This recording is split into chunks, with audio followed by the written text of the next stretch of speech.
و ظالم حالا که سیلی رو خورده ባለፉት 12 ቀናት መላውን ዓለም ውጥረት ውስጥ የከተተው የኢራንና የእስራኤል ግጭት ፍጻሜውን ያገኘ ያለ ይመስላል። ምሽቱን የዩናይትድ ስቴትሱ ፕሬዝዳንት ያልተጠበቀ የተኩስ አቁም ስምምነት ዜናን ቢያበስሩም አሁንም በርካታ ያልተመለሱ ጥያቄዎች እየቀረቡ ይገኛል። ኢራናውያኑ እንደከዚህ ቀደሙ አንሸወድም አሜሪካንም ማናምናትም ሲሉ በታወጀው የተኩስ አቁም ላይ ውሃ የሚቸልስ መግለጫን እያወጡ ይገኛል። ንጋቱን ከቴሄራንና ከቴል አቪቭ የሚሰሙት ድምጾች ግን እርስ በርስ የሚጋጩና ግራ የሚያጋቡ ናቸው። ጦርነቱ ያበቃ ነው ወይስ ይበልጥ ወደ ተወሳሰበ ምዕራፍ እየተሸጋገረ ይሆን?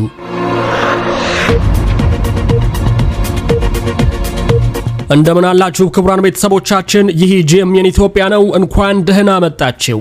በወቅታዊ ዓለም አቀፋዊ ጉዳዮች ላይ ያተኮሩ ዘገባዎችን ይዘን መተናል። አብራችሁን ቆዩ።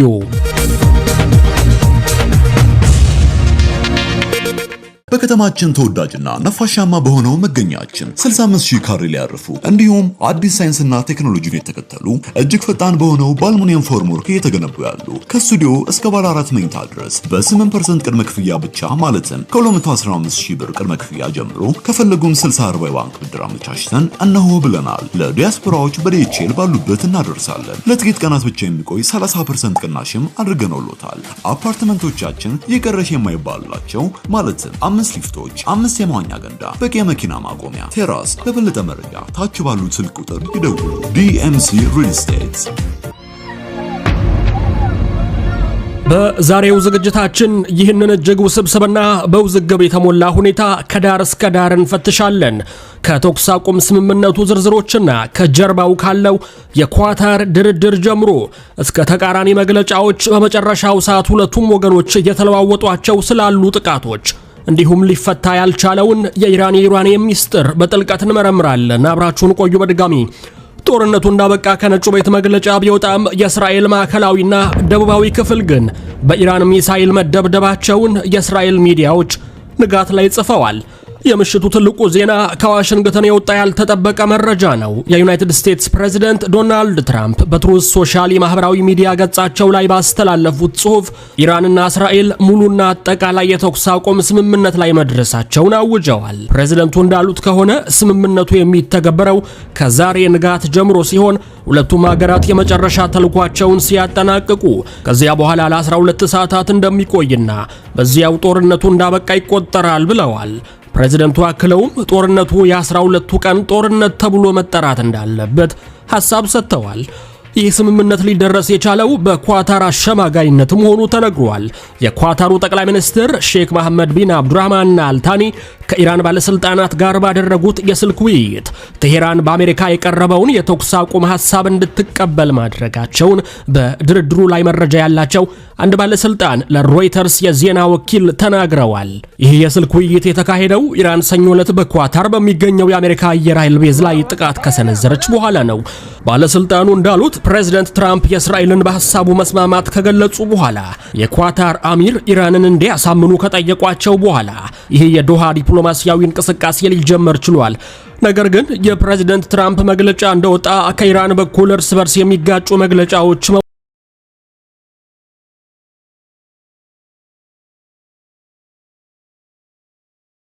ሲኤንኤን በሰጡት መግለጫ የአሜሪካና የእስራኤል መግለጫዎች የማታለያ ዘዴ ናቸው ብለውታል። ባለስልጣኑ ይህ በኢራን ጥቅሞች ላይ ጥቃት ለመፈጸም ምክንያት ለመፍጠር ያለመ ነው ካሉ በኋላ በዚህ ሰዓት ጠላት ኢራንን እያጠቃ ነው፣ ኢራንም ያጸፋ ምቷን ለማባባስ አፋፍ ላይ ትገኛለች፣ የጠላቶቻችንን ውሸት አንሰማም ሲሉ አክለዋል። ይህንን ውዝግብ ያጠናከረው በኢራን እስላማዊ አብዮታዊ ጥበቃ ዘብ ወይም IRGC የሚተዳደረው ፋርስ የዜና ወኪል ነው። ወኪሉ የፕሬዝዳንት ትራምፕ የተኩስ አቁም ማሳወቂያ ሙሉ በሙሉ ሐሰት ነው ብሎታል። ዓላማውም ዩናይትድ ስቴትስ በመካከለኛው ምስራቅ በሚገኙ ቤዞቿ ላይ በደረሰው ጥቃት የደረሰባትን ውርደት የህዝብ ትኩረት ለማስለወጥ ነው ብሏል። ምንም አይነት ይፋዊም ሆነ ይፋዊ ያልሆነ ሐሳብ አልቀረበልንም፣ ኢራን በቅርቡ በምድር ላይ ምላሽ የምትሰጥ ይሆናል ሲልም አስጠንቅቋል። የኢራን መንፈሳዊ መሪ አያቶላ አሊ ሐምኔ ይፋዊ የማህበራዊ ሚዲያ ገጽም የኢራንን ህዝብና ታሪኳን የሚያውቅ ኢራን እጅ የምትሰጥ ሀገር እንዳልሆነች ያውቃል የሚል ጽሑፍን አስተላልፏል። የኢራኑ የውጭ ጉዳይ ሚኒስትር ሰይድ አባስ አራቅቺ በትዊተር ገጻቸው ላይ ያስተላለፉት መልእክት ደግሞ ውዝግቡን ይበልጥ አወሳስቦታል። ሚኒስትሩ እንዲህ ሲሉ ጽፈዋል። ኢራን በተደጋጋሚ እንዳብራራችው ጦርነቱን በኢራን ላይ የጀመረችው እስራኤል ናት፣ በተቃራኒው አይደለም። እስካሁን ድረስ በማንኛውም የተኩስ አቁም ስምምነት ላይ ምንም አይነት ስምምነት የለም። ነገር ግን የእስራኤል ስርዓት በኢራን ህዝብ ላይ የሚያደርሰውን ህገወጥ ወረራ ከቴህራን ሰዓት አቆጣጠር ከእኩለ ሌሊት 10 ሰዓት ባልበለጠ ጊዜ ውስጥ ካቆመ እኛም ከዚያ በኋላ ምላሻችንን የመቀጠል ሐሳብ የለንም። የወታደራዊ ዘመቻችን መቆም ላይ የመጨረሻው ውሳኔ በኋላ ላይ ይወሰናል ብለዋል። ይህ መግለጫ ኢራናውያን የትራምፕን መግለጫ እንደማያምኑትና ለአዲስ ጥቃት እንደማታለያ እንደሚቆጥሩት ያሳያል። በተለይም ትላንትና የስርዓት ለውጥ ሐሳብን ሲያስተዋውቁ የነበሩት ትራምፕ መሆናቸው ጥርጣሬውን አጠናክሮታል። ነገር ግን ከጥቂት ሰዓታት በኋላ የውጭ ጉዳይ ሚኒስትር አራቅቺ ግጭቱ ያበቃ የሚመስል ሌላ መግለጫ በትዊተር ገጻቸው ላይ አስፍረዋል። በዚህኛው መግለጫቸው የኢራንን ጦር ኃይሎች በእስራኤል ላይ በነበረው ጦርነት ላደረጉት የመከላከልና የማጥቃት ጥረት አመስግነዋል። ኃያላኑ የጦር ኃይሎቻችን እስራኤልን ለወረራዋ ለመቅጣት ያደረጉት ወታደራዊ ዘመቻ እስከ መጨረሻው ደቂቃ ማለትም እስከ 10 ሰዓት ድረስ ቀጥሎ ነበር። ከሁሉም ኢራናውያን ጋር በመሆን እስከ መጨረሻው የደም ጠብታ ድረስ ውድ ሀገራችንን ለመከላከል ዝግጁ የሆኑትንና የጠላትን ጥቃት እስከ መጨረሻው ደቂቃ የመለሱትን ጀግና የጦር ኃይሎቻችንን አመሰግናለሁ ብለዋል። ይህ መግለጫ ከፕሬዝዳንት ትራምፕ መግለጫ ጋር የሚጋጭ ቢሆንም የኢራን ዘመቻ እንዳበቃ የሚያመላክት በመሆኑ በተኩስ አቁም መግለጫ ውስጥ እንኳን ድራማ አለ የሚል አስተያየትን አስነስቷል። ይህ ሁሉ ሲሆን መሬት ላይ ያለው ሁኔታ ግን አሁንም ውጥረት የበዛበት ሆኗል። ምንም እንኳን የተኩስ አቁም መግለጫ ቢወጣም የእስራኤል ጦር ለቴህራን አዲስ የማስጠንቀቂያ መልእክት አውጥቷል። ጦሩ በቴህራን አንዳንድ ሰፈሮች ውስጥ ኦፕሬሽን እንደሚፈጽም ለነዋሪዎች ባወጣው ማስጠንቀቂያ አሳውቋል። በተመሳሳይ ኢራንም በቴል አቪቭ ከተማ ዳርቻ ለሚገኙ ነዋሪዎች አካባቢውን ለቀው እንዲወጡ ማስጠንቀቂያ መስጠቷን ከፊል መንግስታዊው ሜር የዜና ወኪል ዘግቧል። ኢራን የእስራኤል ሰፋሪዎች የራማት ጋን አካባቢን በአስቸኳይ ለቀው እንዲወጡ ታስጠነቅቃለች ሲል ወኪሉ አስፍሯል። ይህ ማስጠንቀቂያ የወጣው የእስራኤል ጦር ለቴህራን ማስጠንቀቂያ ከሰጠ ከጥቂት ጊዜ በኋላ ነው። በሌላ በኩል በቴህራን ሰማይ ላይ ነገሮች ጸጥ ማለታቸውን የሚጠቁሙ ያልተረጋገጡ ዘገባዎች እየወጡ ይገኛል። ሁኔታው አሁንም ግልጽ አይደለም። የተኩስ አቁም ንግግሩ ከመጀመሩ በፊትና እየተካሄደ በነበረበት ወቅት ከባድ ወታደራዊ ጥቃቶች ተፈጽመዋል። ከነዚህም ዋነኛው ኢራን በኳታር በሚገኘው የአሜሪካ አልኡዴይድ አየር ቤዝ ላይ የሰነዘረችው የሚሳኤል ጥቃት ነው። የኢራን አብዮታዊ ጥበቃ ዘብ ጥቃቱን ተከትሎ ባወጣው መግለጫ በምዕራብ እስያ ትልቁ የአሜሪካ ወታደራዊ የአየር ኃይል ሰፈር የሆነውን አልኡዴይድን በቦምብ ደብድበናል። ምላሹ የተሰጠው የኢራንን ሉዓላዊነትና ደህንነት ለመከላከል ሲሆን ማንኛውም ወረራ ያለ ምላሽ አይቀርም። በክልሉ የሚገኙ የአሜሪካ ቤዞች የአሜሪካ ጥንካሬ ሳይሆኑ ድክመት ናቸው። ተደጋጋሚ ጥቃቶች የአሜሪካን ወታደራዊ ተቋም ውድቀትና ከክልሉ ተገዳ እንድትወጣ ያፋጥናል ሲል ዛቻውን አሰምቷል። ይህ ጥቃት ግን በብዙ ተንታኞች ዘንድ ትልቅ ቁማር ተብሎ ተወስዷል። የብሔራዊ ደህንነት ተንታኙ ፒተር በርገን ለሲኤንኤን በሰጡት ትንታኔ የኢራን እርምጃ በኳታር ላይ መሆኑ አደገኛ እንደነበር አስረድተዋል። የሚገርመው ነገር ኳታርና ኢራን በዓለም ትልቁን የጋዝ መስክ ይጋራሉ። የኳታር መንግስት ምላሽ እንደሚያሳየው በዚህ ጥቃት ደስተኛ አይደሉም። ከኢራን ጋር ያላቸው ግንኙነት ሞቅ ያለ ባይሆንም ትልቅ የጋራ ጥቅም አላቸው። ስለዚህ ኢራን እዚህ ላይ ቁማር ተጫውታለች ሲሉ አስረድተዋል። ኒውዮርክ ታይምስ እንደዘገበው ግን ኢራን ጥቃቱን ከመፈጸሟ በፊት ለኳታር መንግስት ማስጠንቀቂያ ሰጥታ እንደነበርና ይህም ጉዳት እንዳይደርስ ለማድረግ የታለመ ሊሆን እንደሚችል ተነግሯል። ይህም ማለት አሜሪካም ስለ ጥቃቱ አስቀድማ ቃል ሊሆን ይችላል ማለት ነው።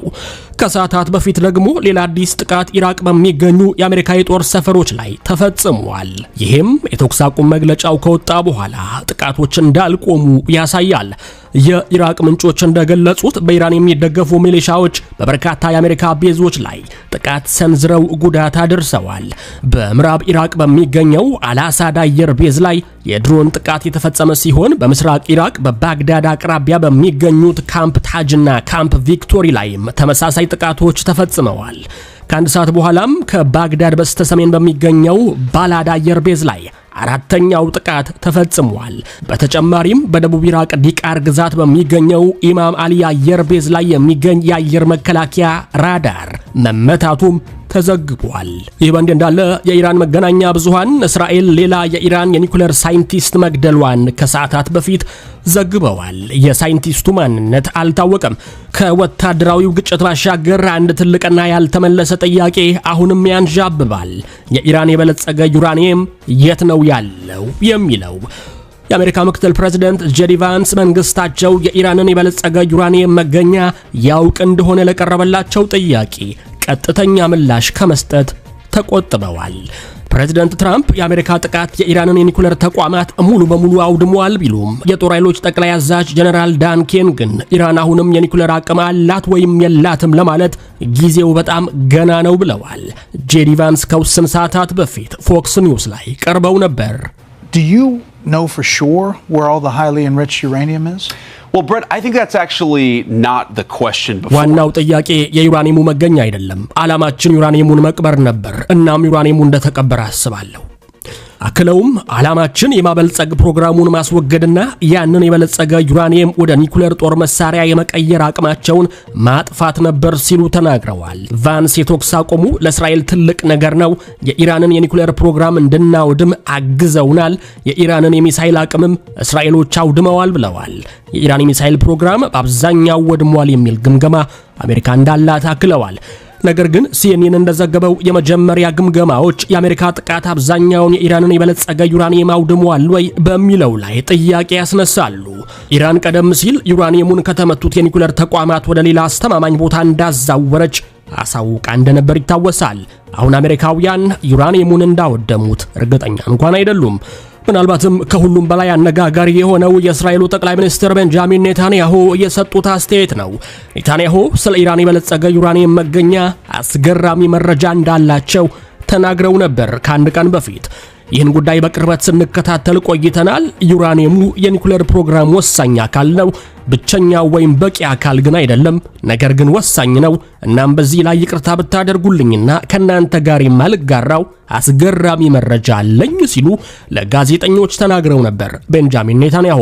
እስራኤል በተኩስ አቁም ስምምነት ውስጥ ይህንን ዩራኒየም ሳታውድም ትተዋለች የሚል ጥያቄም ተነስቶባታል። በመጨረሻም በዋሽንግተን የፕሬዝዳንት ትራምፕ የተኩስ አቁም መግለጫ በፖለቲካ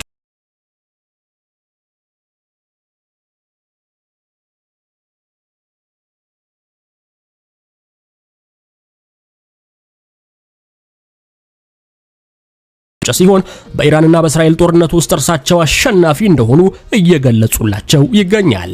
የተኩስ አቁሙን ለማወጅ መቻኮላቸውም ሁኔታውን ለኖቤል ሽልማት ድል ለመጠቀም ካላቸው ፍላጎት የመነጨ ነው ተብሏል። ትልቁ ጥያቄ ግን ይሄ ተኩስ አቁም ይዘልቃል ወይ የሚለው ነው። ክቡራንና ክቡራት ለዛሬ ያሰናዳንላችሁ ዓለም አቀፍ ዘገባ ይህን ይመስል ነበር። እንደተመለከትነው ሁኔታው እጅግ ውስብስብና በውዝግብ የተሞላ ነው። የተኩስ አቁም ስምምነት፣ ያልቆሙ ጥቃቶችና ያልተመለሱ ከባባድ ጥያቄዎች። ጦርነቱ በይፋ ያበቃ ቢመስልም ቀውሱ ግን ወደ አዲስ ምዕራፍ የተሸጋገረ ይመስላል። ስለተከታተላችሁን ከልብ እናመሰግናለን። በያላችሁበት ሰላም ቆዩን። መልካም ጊዜ